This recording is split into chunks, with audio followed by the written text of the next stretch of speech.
क्या बात है।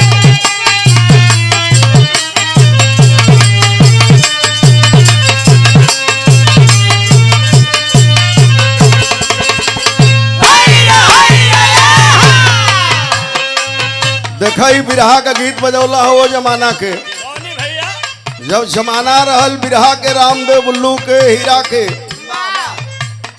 तब कई गीत बजौला है।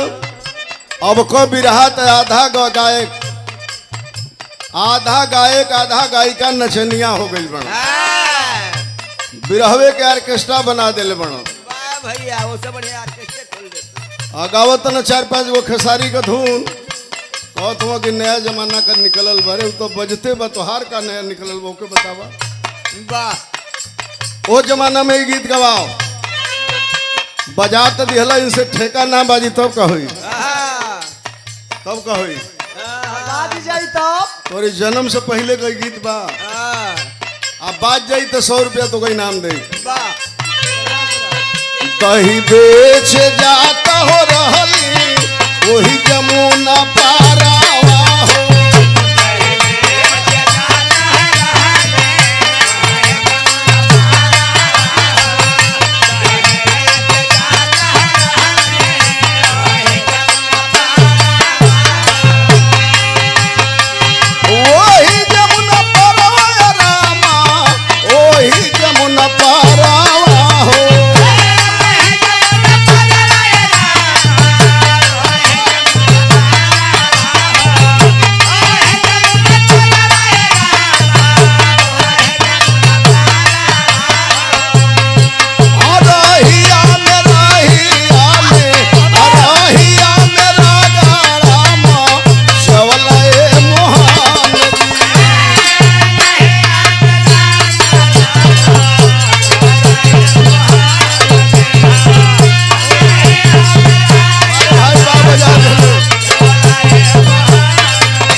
ठेका बजा लेला, एक दिन औरी बजा लेला।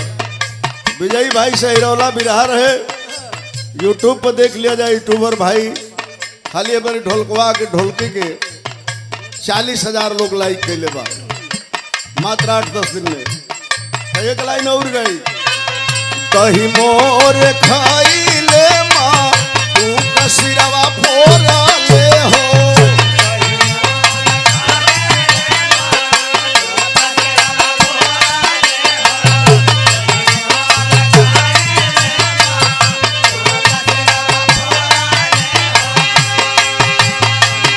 कहीं